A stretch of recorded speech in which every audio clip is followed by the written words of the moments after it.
Hello friends, welcome to Neepa's kitchen. இன்றைக்கி நம்ம நீபாஸ் கிச்சனில் ஆம்பூர் ஸ்டைல் சிக்கன் பிரியாணி பார்க்க போகிறோம். இந்த டைப் தம் பிரியாணி பார்த்திங்கன்னா ரொம்பவே டேஸ்ட்டாக இருக்கும்.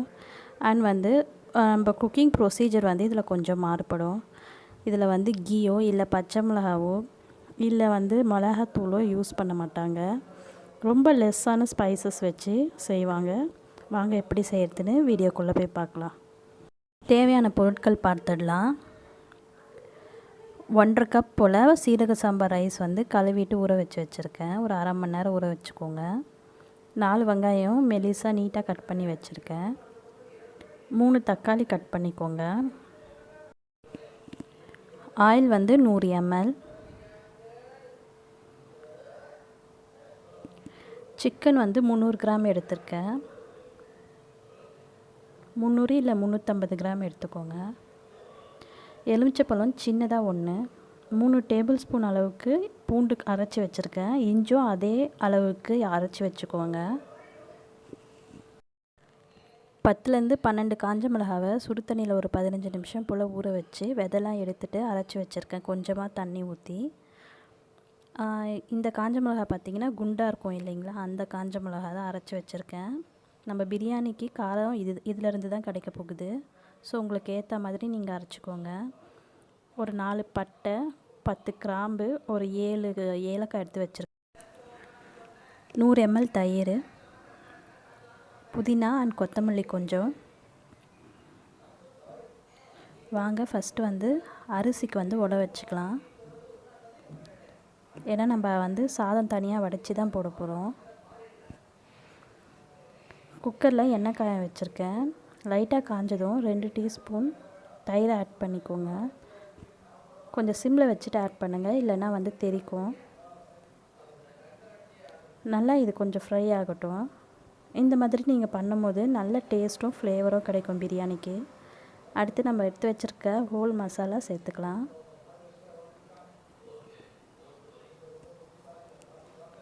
நல்லா பொரிஞ்சு வந்துடுச்சு. இப்போ ஃபஸ்ட்டு பூண்டு பேஸ்ட் ஆட் பண்ணிக்கோங்க.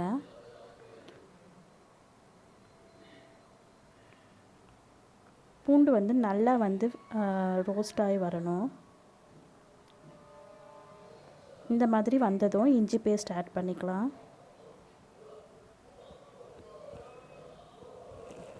இது ரெண்டும் நல்லா ஃப்ரை ஆகி ப்ரௌன் கலரில், லைட் ப்ரௌன் கலரில் வரட்டும்.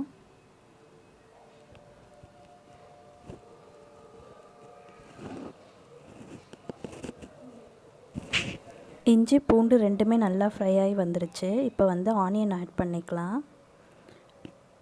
கட் பண்ணி வச்சுருக்க வெங்காயத்தில் பாதி ஆட் பண்ணிவிட்டு மீதி எடுத்து வச்சுக்கோங்க.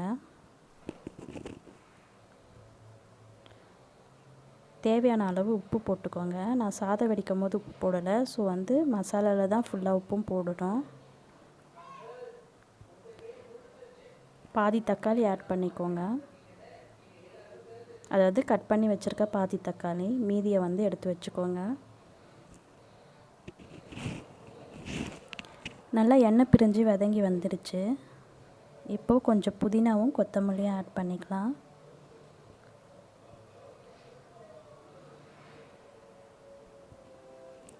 அடுத்து அரைச்சி வச்சுருக்க காஞ்ச மிளகா பேஸ்ட்டை ஆட் பண்ணிக்கோங்க. இதெல்லாம் நல்லா ஃப்ரை ஆகி வரட்டும். நல்லா எண்ணெய் பிரிஞ்சு ஃப்ரை ஆகி வந்துடுச்சு. இப்போ சிக்கன் சேர்த்துக்கலாம்.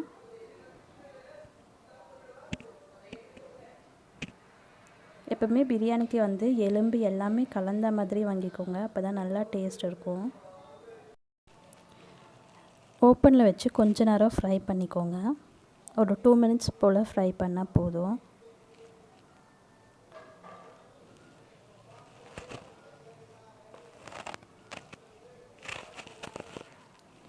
அடுத்து தயிர் ஆட் பண்ணிக்கலாம்.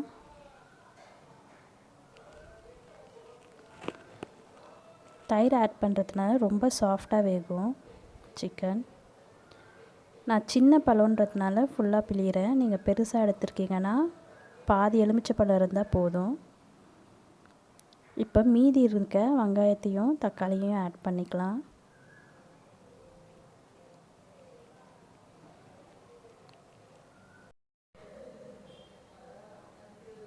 நல்லா மிக்ஸ் பண்ணி விட்டுருங்க எல்லாத்தையும். அடுத்து இதை வந்து 3 விசில் போல் விட்டு எடுத்துக்கலாம். 2லேருந்து 3 விசில். நீங்கள் மட்டன் யூஸ் பண்ணுறீங்கன்னா தண்ணி ஆட் பண்ணுங்கள். சிக்கனுக்கு தண்ணி தேவைப்படாது. மட்டனுக்கு 8 விசில் போல் விடணும். 3 விசில் வரட்டும்.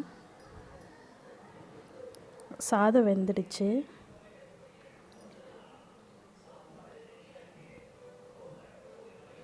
த்ரீ பை ஃபோர்த் வெந்திருந்தால் போதும். எப்படி குக் ஆகிருக்கணும்னு பார்த்தீங்கன்னா, நடுவில் அரிசி வந்து உடையக்கூடாது, சைட்ஸில் மட்டும் உடையலாம். அந்த மாதிரி குக் ஆகிருக்கணும். இதை வடிச்சிட்டு ஆற வச்சுக்கோங்க.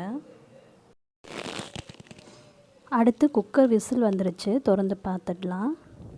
சிக்கன் நல்லா வெந்து வந்திருக்கு. நம்ம தண்ணி ஆட் பண்ணலைனாலும் நல்லா வந்து கிரேவியாக கிடச்சிருக்கு.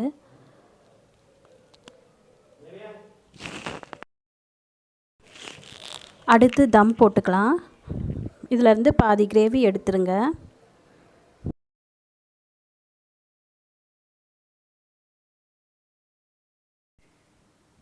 பாதி கிரேவி எடுத்தாச்சு.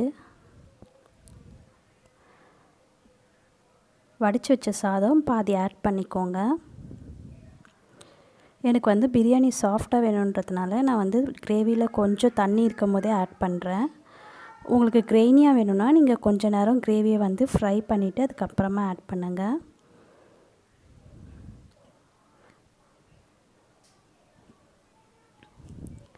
தம் போடுற பாத்திரம் எப்போவுமே அகலமாக இருக்க மாதிரி பார்த்துக்கோங்க. இப்போ மீதி சாதத்தையும் கிரேவியாக ஆட் பண்ணி நல்லா கலந்து விட்டுக்கலாம்.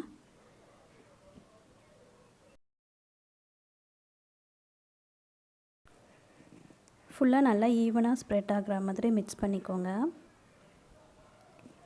அடுத்து இதை தம் போட்டுற வேண்டியது தான்.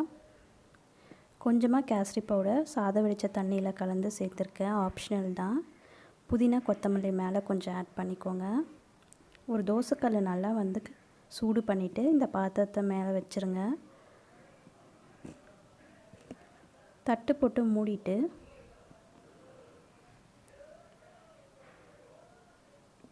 மேலே எதனா வெயிட் வைக்கணும். நான் வந்து சாதம் வடித்த தண்ணி சூடாக இருக்கிறதுனால அதையே வச்சிடுறேன். ஒரு 15 நிமிஷம் போல் இப்படியே இருக்கட்டும். இப்போது திறந்து பார்த்துடலாம். 15 நிமிஷம் ஆயிடுச்சு. ரொம்பவே சூப்பராக Ambur style chicken biryani ready ஆகிடுச்சு. உங்களுக்கு இந்த ரெசிபி பிடிச்சிருந்ததுன்னா லைக் பண்ணுங்கள், ஷேர் பண்ணுங்கள் அண்ட் உங்கள் கமெண்ட் சொல்லுங்கள். நீபாஸ் கிச்சனை சப்ஸ்கிரைப் பண்ணுங்கள். கூடவே நோட்டிஃபிகேஷன் ப்ரெஸ் பண்ணிக்கோங்க. தேங்க்யூ ஃபார் வாட்சிங்.